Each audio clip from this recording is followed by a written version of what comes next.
የሚተርጉም ሰላም አለን አለ። ኮሜንት ላይ ምን እያልክ ነበር?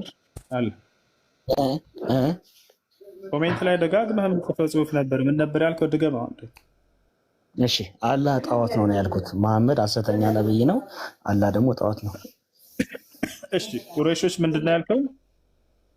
የቁረይሽ ጣዖት ድንጋይ ነው። ሁለት ቀኝ እጅ ያለው፣ አንድ እግር ያለው፣ አንገት የሌለው፣ አእምሮ የሌለው። አሳየን።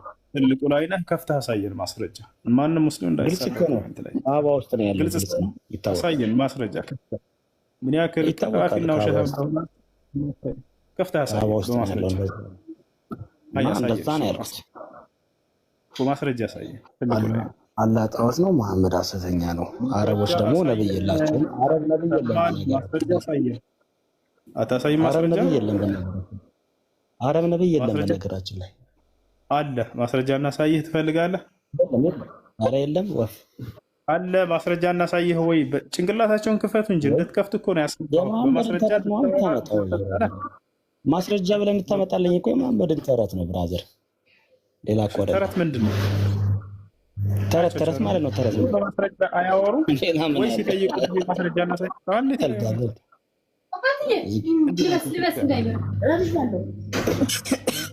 እሺ ተረት ሲሆን ብራዘሪ ዛሬ ነው እንዳያወቃት። ብራዘሪ ደጋገምሻት። ያራዳ ልጅ አድርገህ ተማር። ተረት አመት ምራለህ እንዴ ብራዘር?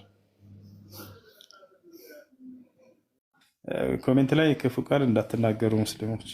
ምን ያክል ባዶ ቀፎ እንደሆኑ ላሳያችሁ ያክል ነው ያስገባሁት። እሺ ኮሜንት ላይ እየደጋገመ ሲጽፍ ነበር፣ አይታችኋል። አላህ ጣዖት ነው፣ አላህ ጣዖት።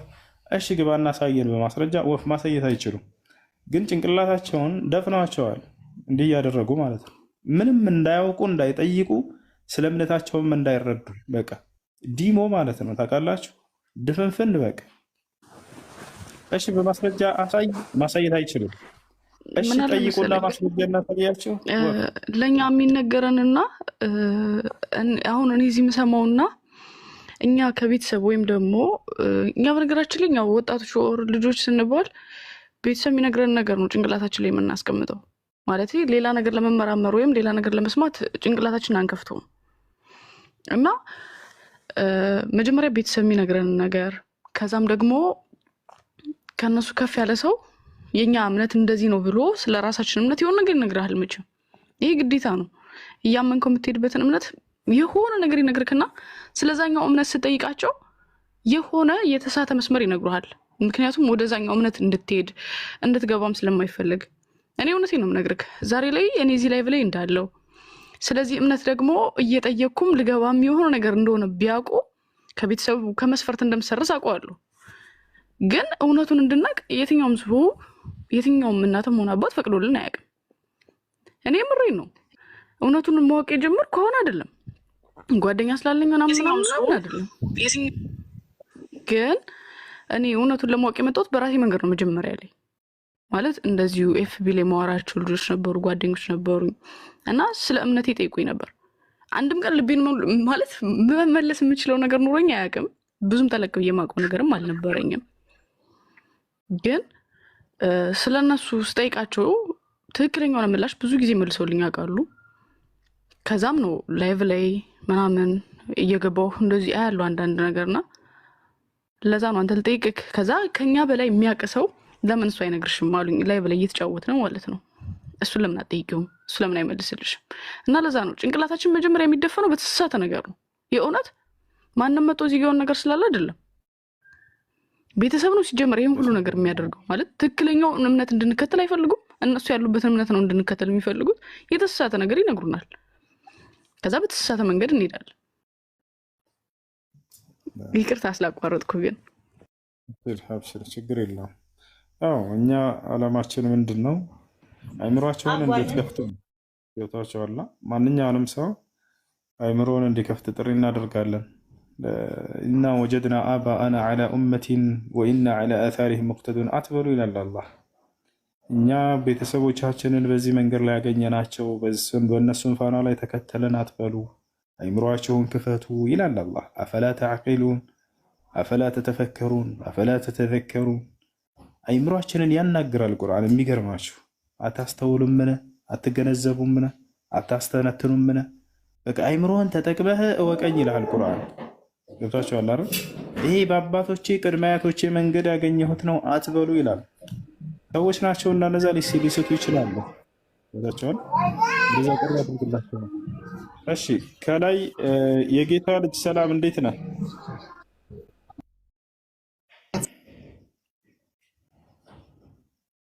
ሰላም የጌታ ልጅ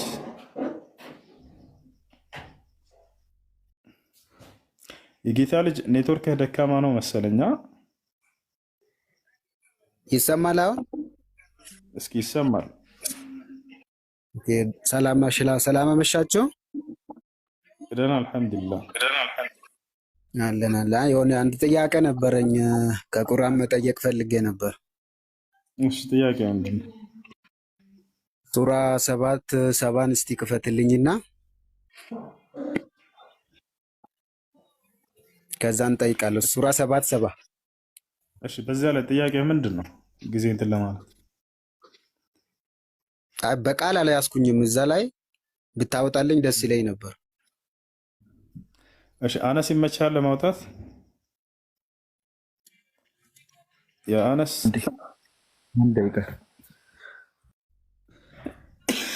እሺ ሱራ ስንት ነው ያልከው? 7:7 7:7 እሺ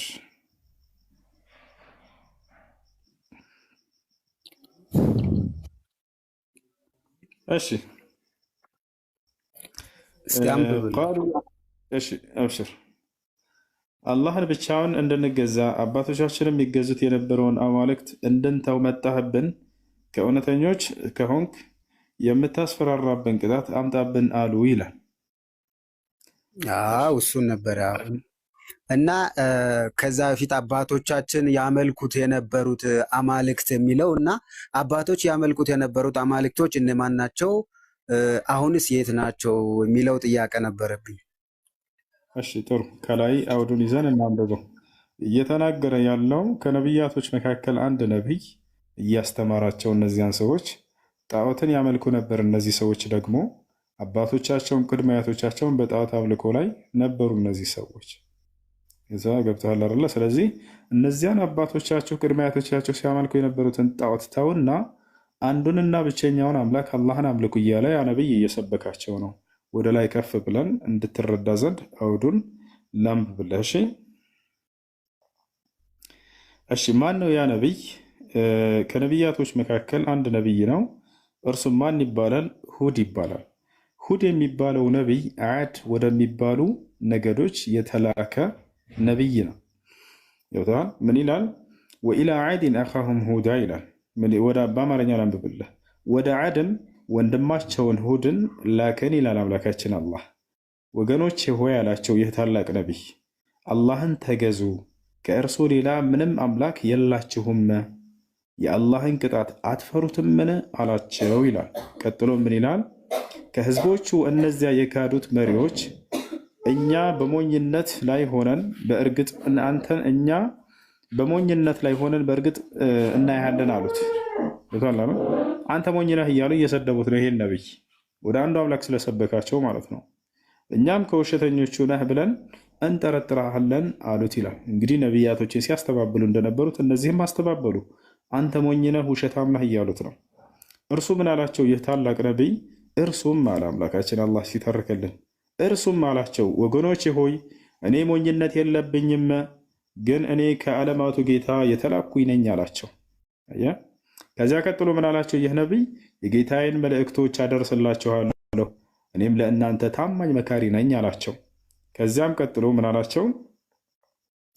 ከጌታችሁ የሆነ ግሳጼ ከእናንተ ውስጥ በአንድ ሰው ላይ ያስጠነቅቃችሁ ዘንድ ቢመጣባችሁ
ይሰማል?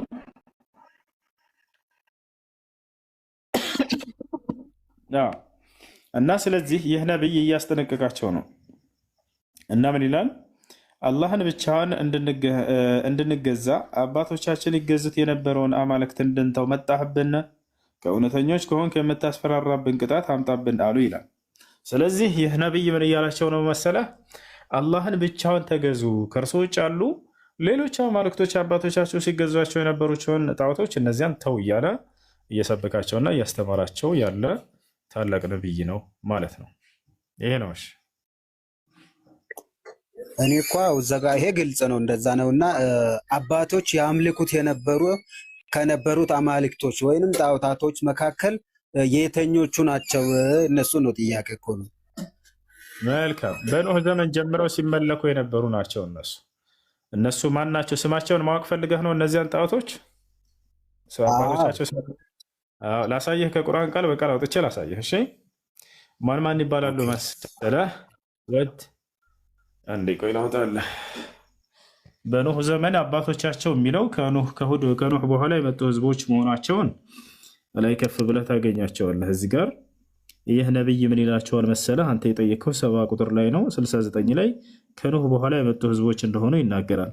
ከጌታቸው የሆነን ግሳጼ ከእናንተ ውስጥ በአንድ ሰው ላይ ያስጠነቅቃችሁ ዘንድ ቢመጣባችሁ ትደነቃላችሁን? ከኖህም ህዝቦች በኋላ ምትኮች ባደረጋችሁና እያለ ይናገራል። ከኖህ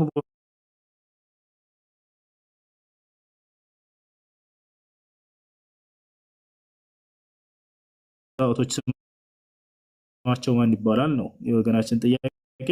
ያውና ላሳየህ። እዚህ ጋር የኖህ ምዕራፍ ላይ አምላክ አላህ ሱብሓነሁ ወተዓላ ይገልጻቸዋል። የኖህ ምዕራፍ ላይ ቀጥታ እንሄዳለን። ያውና የኖህ ምዕራፍ እሺ፣ ያውና ይታያል። የኖህ ምዕራፍ ይላል። እዚህ ጋር እነዚህ ማን ማን እንደሆኑ የአባቶቻቸው ሲያመልኳቸው የነበሩ ጣዖቶች ይገልጻቸዋል።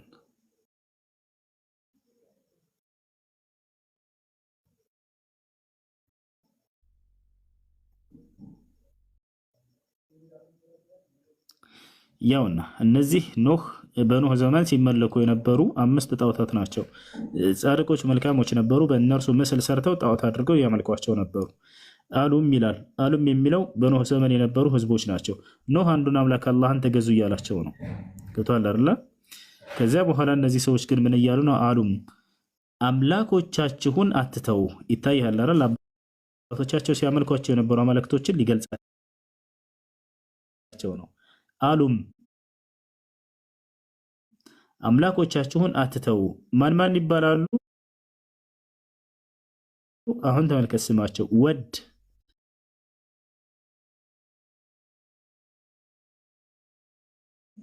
አትተው ተባባሉ። ምን ብለው ጠሯቸው? እነዚህን አማልክቶቻችን ብለው ጠሯቸው።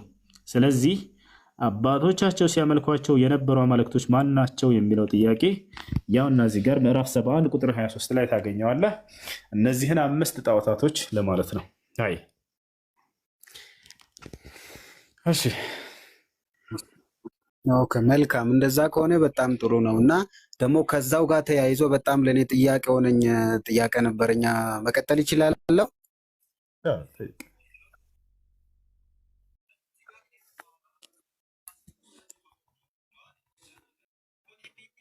ይሰማል?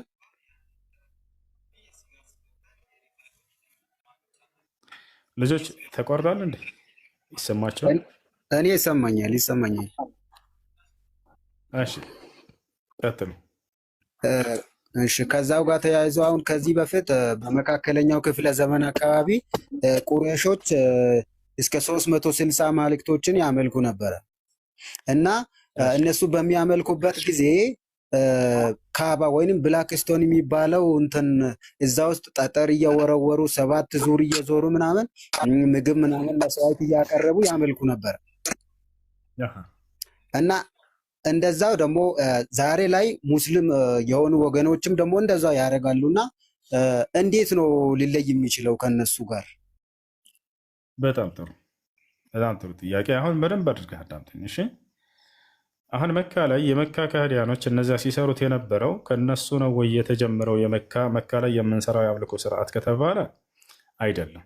ማን ነው የጀመረው ያንን ከተባለ የቀደሙት ነቢያቶች ሁሉ ናቸው። አብርሃም እንዲሁ ልጁን ኢስማኤልን መካ ላይ ይወስደዋል። ታሪኩ ከነሱ ይጀምራል። በዚያ ቦታ ላይ በመካ ምድር ላይ እነዚህ ዛሬ ከሃዲያኖቹ በቅርብ ጊዜ ነቢዩ ሙሐመድ ሰለላሁ ዐለይሂ ወሰለም ከመላካቸው በቅርብ ጊዜ ነው ያንን ተግባር መጨመር የጀመሩ፣ አንዳንድ ስህተቶች ማለት ነው። ነገር ግን ይህ ወደ መካ ሄዶ ሐጅ ማድረጉ ስነስርዓት የተጀመረው ከቀደሙት ነቢያቶች እንጂ ከመካ ከሃዲያኖች አይደለም። አብርሃም ልጁን ኢስማኤልን ወደ መካ ይወስደዋል። መካ ላይ ወስዶ አስቀመጠው። ባስቀመጠውም ጊዜ የዛኔ ካዕባ ራሱ ነበረ። እነዚህ የቁረይሽ ከሃዲያኖች ሳይገኙ በፊት ማለት ነው። ገብቶሃል አይደል? የዛኔ ነበር። ቃል በቃል በቁርአን ላይ ያሳያለሁኝ ቀድሞ እንደነበረ ያ የአምልኮ